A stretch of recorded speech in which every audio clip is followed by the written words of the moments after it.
Hi అండి, welcome to Manasa creatives. నేను మీ మానస. ఈరోజు రెసిపీ వచ్చేసి గోంగూర పచ్చడి అండి. దీనికి కావాల్సినవి ముందుగా ఒక బౌల్ తీసుకొని అందులో 1 టేబుల్ స్పూన్ ఆయిల్ వేసుకోవాలి. అందులోకి 1 పావు కేజీ గోంగూరని ఇలా వేసేసుకుంటున్నాను. దీన్ని చక్కగా వాటర్ అంతా ఇంకేంత వరకు ఫ్రై చేసుకోవాలండి. గోంగూరలో నుంచి వచ్చిన వాటర్ అంతా మగ్గేంత వరకు మనం మగ్గించుకోవాలి. చూసారుగా ఇలా దగ్గర పడిపోయి ఉంటుంది. ఇలా మధ్య మధ్యలో కలుపుకుంటూ చక్కగా ఫ్రై చేసుకోవాలి. ఈ గోంగూర కాస్త ఫ్రై అయిన తర్వాత నేను ఒక నిమ్మకాయ సైజ్ అంత చింతపండు వేసుకుంటున్నానండి. మీకు గోంగూర పుల్లగా ఉన్నట్లయితే చింతపండు వేసుకోవాల్సిన అవసరం లేదు. కానీ నేను తీసుకున్న గోంగూర అంత పుల్లగా లేదండి, అందుకే నేను చింతపండు వేసుకున్నాను.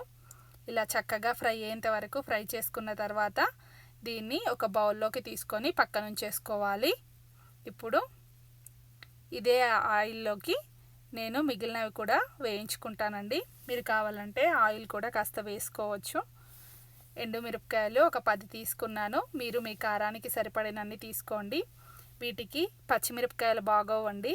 ఎండుమిరపకాయలతోటే ఈ గోంగూర పచ్చడి అనేది చాలా బాగుంటుంది.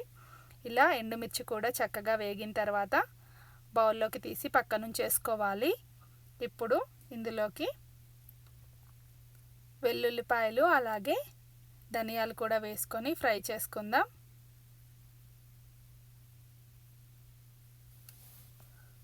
వెల్లుల్లిపాయల్ని ఇలా ముక్కలు చేసుకొని పెట్టుకున్నానండి. వీటిని వేసుకోవాలి. అలాగే ఒక 2 టీ స్పూన్ల ధనియాలను కూడా వేసుకున్నాను. అలాగే 1/2 టీ స్పూన్ మెంతులు, 1 టీ స్పూన్ జీలకర్ర కూడా వేసుకొని చక్కగా వేపుకోవాలి.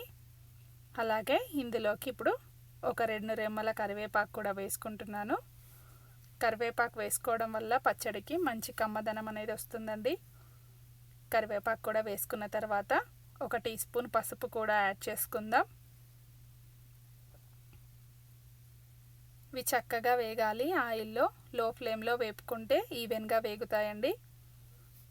ఇప్పుడు పసుపును కూడా యాడ్ చేసేసుకొని ఒకసారి బాగా కలుపుకొని ఫ్రై చేసుకుందాం.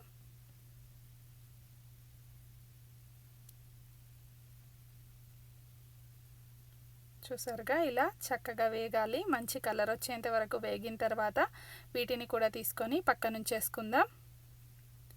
ఇవన్నీ చల్లారేంత వరకు మనం పక్కన ఉంచేసుకొని తర్వాత మాత్రమే మిక్సీ జార్లోకి వీటిని తీసుకొని మెత్తగా రుబ్బుకోవాలండి.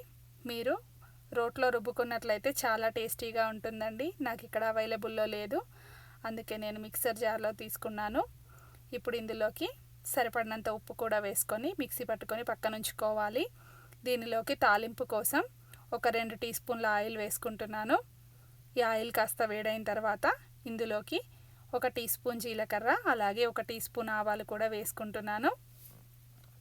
ఇవి కాస్త వేగిన తర్వాత వెల్లుల్లిపాయల్ని కూడా చిన్న ముక్కలుగా కట్ చేసుకొని వేసుకుంటున్నానండి. ఇవి తాలింపులో వేసుకుంటే చట్నీకి చాలా బాగుంటుంది రుచి. మధ్య మధ్యలో తగులుతూ చాలా కమ్మగా ఉంటాయండి.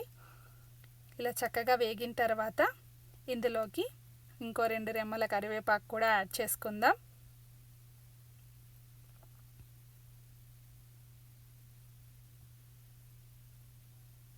ఇలా బాగా వేపుకోవాలి. కరివేపాకు కూడా వేసుకొని ఒకసారి చక్కగా ఫ్రై అయిన తర్వాత 2 ఎండుమిరపకాయలని తుంచుకొని వేసుకుంటున్నానండి. ఈ తాలింపు అంతా చక్కగా వేగిన తర్వాత మాత్రమే మనం పచ్చడిలోకి యాడ్ చేసేసుకోవాలి. ఇది వేడివేడి అన్నంలో నెయ్యి వేసుకొని తిన్నట్లయితే చాలా చాలా సూపర్గా ఉంటుందండి. తప్పకుండా ట్రై చేసి ఎలా వచ్చిందో నాకు కామెంట్లో తెలియజేయండి. చూసారుగా ఎండుమిరపకాయలు కూడా వేసుకున్నాక ఈ విధంగా చక్కగా ఫ్రై చేసుకొని ఈ తాలింపుని మనం పచ్చడిలో వేసేసుకుంటే సరిపోతుంది. ఎంతో టేస్టీగా ఉండే గోంగూర పచ్చడి రెడీ అయిపోయింది. మీరు తప్పకుండా ట్రై చేసి ఎలా వచ్చిందో కామెంట్లో తెలియజేయండి. ఈ వీడియో నచ్చినట్లయితే ప్లీజ్ లైక్ చేయండి, షేర్ చేయండి. అలాగే నా ఛానల్ని తప్పకుండా సబ్స్క్రైబ్ చేసుకోండి. Thank you for watching. Please subscribe my channel.